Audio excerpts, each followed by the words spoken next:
Welcome aboard, everyone! You're listening to Up and Foiling, the Luna Rossa podcast. Join us as we follow the America's Cup and SailGP. I'm Ricky, your sailing fan, and with me are my two co-hosts who are still so happy a certain team, Italian, is in a certain final. Hi guys, I'm Teo, an all-time Formula 1 fan who's just getting to know the world of sailboat racing, and hopefully by the end of this season I will learn why there are people pedaling on board. Guys, I'm Bighouse, passionate about both sailing on big and slow cruising yachts, but really loving these fast flying boat races. Together, we're here to chat about the most thrilling moments on the water, with zero technical jargon and 100% fun. So let's get up and foiling! Alright.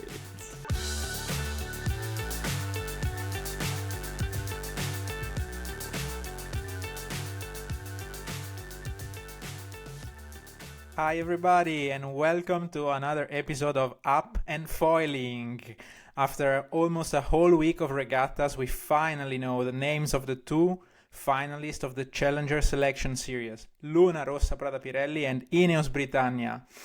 As in other recent sport events, Italy and Great Britain will once again be competing for the top of the podium, as well as for the chance to take on Emirates Team New Zealand and try to bring home the America's Cup. Yes, it will be another exciting challenge with the two best teams so far, and basically a derby for our Ricky, who, for those who don't know, is half Italian and half English.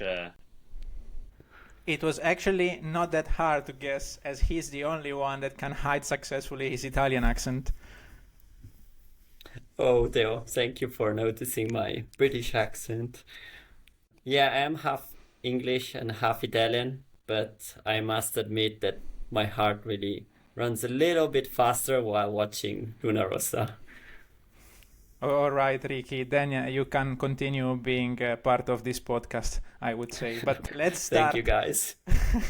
Let's start with the most exciting of the two semi-finals, the one we all want to talk about, the big rivalry between Luna Rossa and American Magic. Yeah, I mean, the first races during the weekend were basically dominated by Luna Rossa, but actually the speed was so close with American Magic. They were always in touch. They have very cool races with nice actions and continuous overtakes, and it was very breathtaking for us Italians looking at the matches on TV. Actually, it has been a tough weekend for Luna Rossa, but they ended up ending like the weekend with 4 wins and 0 losses. The first races were at a consistent wind with a lot of knots, more than 15 knots stable. And race 4 was, the end was amazing, like only 2 seconds away from the American Magic, and the win was almost decided at photo finish. Did you hold your breath, Ricky? Yes, big ass. I think we are all holding our breath. It was really, those first few races were really so close. American Magic was keeping up with the pace of Luna Rossa and often really catching up. And the fourth race you mentioned, the one where they were separated at the end by only 2 seconds, there was just this final cross of both boats going downwind and with American Magic on starboard, so with the right of way, and Luna Rossa on port. So Bruni really judged very well the crossing and saw that Luna Rossa was ahead, and just for a few meters they managed to cross ahead and cross the finish line. But yeah, this race being so close was maybe a sign that American Magic was not far away. Right, Theo, what happened in the next races? Yeah, you are totally right, Ricky. Unfortunately for our little heart, the next races were really tough for Luna Rossa. We had a couple of days with very low wind conditions, and one day where the races were also cancelled. And I think this kind of turned a little bit the tide on American Magic side, who took 2 wins in this low wind condition, with Luna Rossa making a few mistakes that in those critical condition actually costed a lot. So what really exactly happened to Luna Rossa? What do you think, Ricky?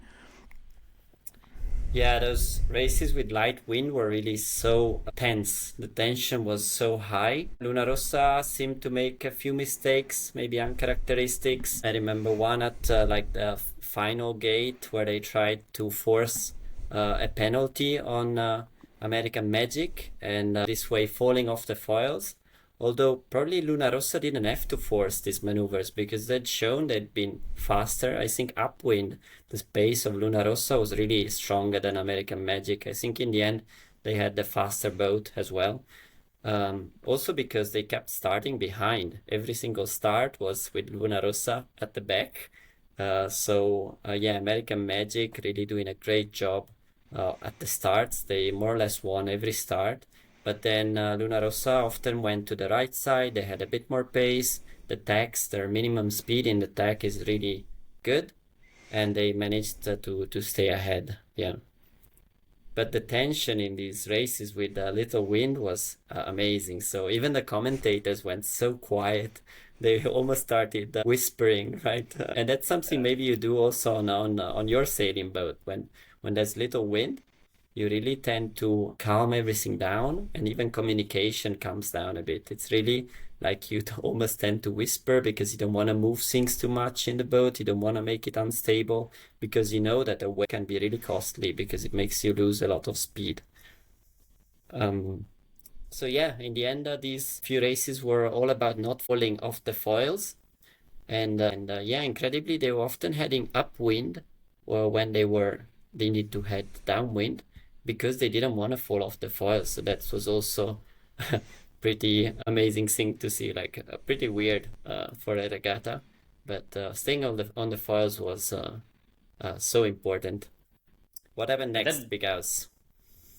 And then bang, Luna Rossa Traveler broke. Basically, it's the component that regulates the mainsail angle and the tension. So it's extremely important for navigating the boat in the correct way, and it also holds the mast back. So basically, it has been a disaster, let's say, for Luna Rossa, and very scaring also for the boat that actually was falling down the foils immediately, and all the team was like trying to manage the condition. Okay. But Luna Rossa team was extremely quick fixing the component, and they were back racing today. So they were quite, skilled in repairing the boat.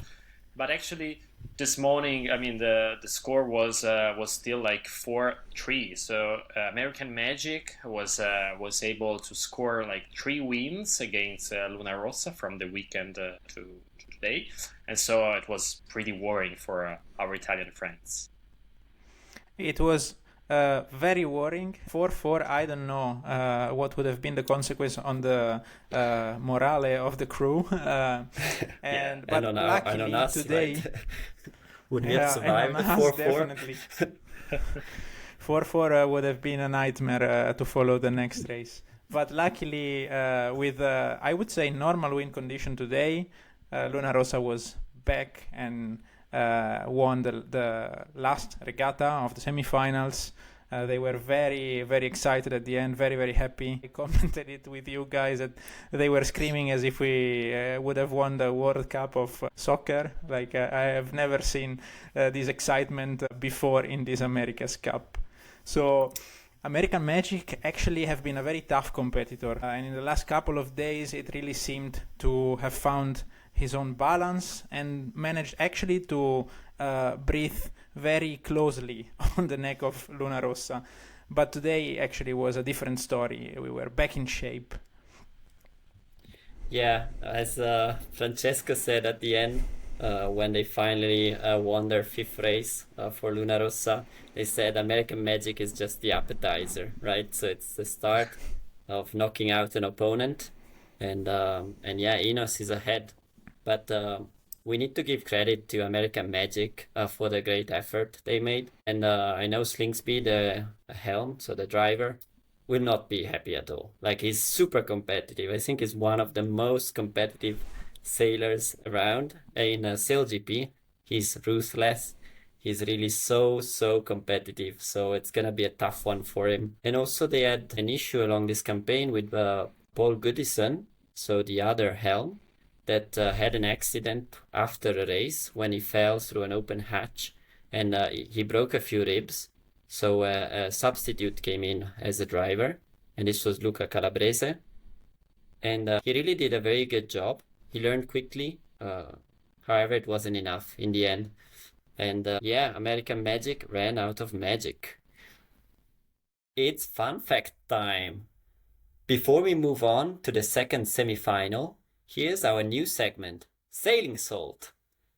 The fact you can sprinkle like salt in your sailing discussions. And this week, it's my usual tricky question. Why speed is measured in knots? Yeah, this is a very interesting question, Teo. Let's dive in with a bit of history.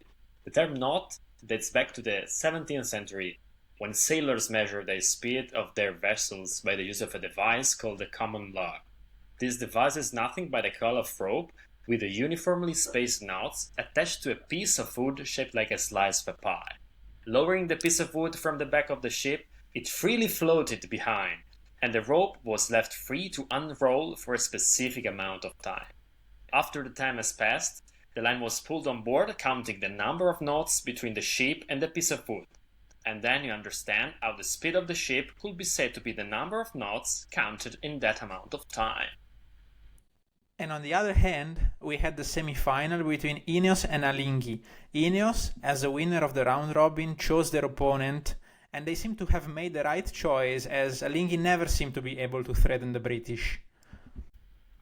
Ineos had the semi-finals under control from the start with a dominant 4-0 lead, but lighter air on Monday enables two wins from Alinghi as Ineos struggle on small foils. However, once the wind is back up, Ineos closes the semi-finals and sends the Swiss back home. So yeah, in the end, no big surprise there, with Ineos clearly being the better team. Also, the Britannia team improved their race management, executing well, taking good decisions, their maneuvering was improved. So they've been increasing their pace as this event progresses. They're going to be a real threat to Luna Rossa in the final. Something that in the Ruthless YouTube chat, so where really some heavy comments come out, they keep pointing out that Sir Ben Ainsley, doesn't always take the best decisions, but I think he's really stepped up in the role and is really improving the decision-making process. The communication on the boat is a lot better. So they're really a stronger team overall. Semis went by pretty fast with respect to all the roller coaster of emotions for the other semi-final. But one standout moment that was really hairy was when Ineos and Alinghi came so close to contact. This happened in the start box of race number 3, where Ineos forced Alinghi into a mistake where they went downwind, and with Ineos having the right of way, and yeah, they avoided contact only because Ineos jived away to avoid contact, and I have no idea how no penalty was given to Alinghi. But after this close call, they ended up almost capsizing, and they started behind anyway, so a penalty would have not affected them so much. But I'm still curious why they didn't have a penalty there. Still a very close moment from the semi. So unfortunately, Alinghi packed their bags one day before American Magic. And as a young team, of course, they will be happy with the experience they gained and will come back stronger with the next campaign. I understand they will be sad about the results, but there will be time to get back to an improved boat design with the help, by the way, of the Red Bull F1 team. Yes, Bighouse. We have seen a lot of joint partnership between America's Cup and Formula One this round. And actually, at least for Ineos and Alinghi, there has been a real technical partnership with Formula One engineers working, let's say, part-time on the project of this futuristic boat. Actually, the most famous engineer who worked on such a project is probably the most wanted man of the moment, Adrian Newey, who recently signed a contract with Aston Martin. So he switched from Red Bull to Aston Martin. But he has been actually the mastermind behind the aerodynamic of the Red Bull Formula One car, who won everywhere basically these last 3 years. Last year, in an interview, he explicitly said that he was working only 50% of his time on the Formula One project, and the rest of the time he was also working on other projects. He's a curious guy, as all the engineers, including the Alinghi boat, of course. But yeah, sadly, it seems that even his genius was not enough to make it through to the final.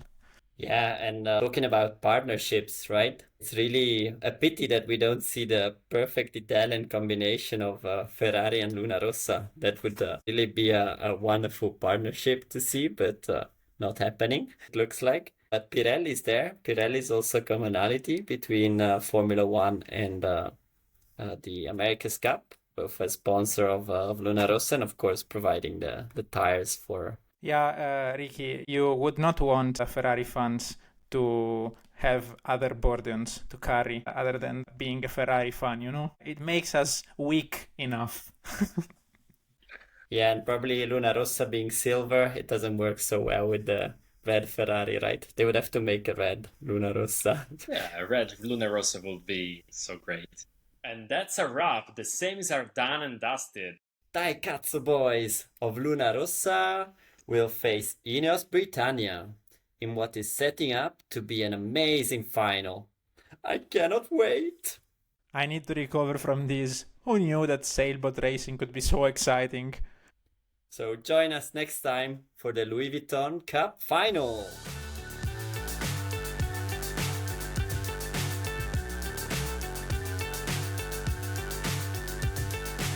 Remember to follow us on Spotify, Apple Podcast or YouTube, and please comment to let us know which topic you would like to be covered more in our podcast.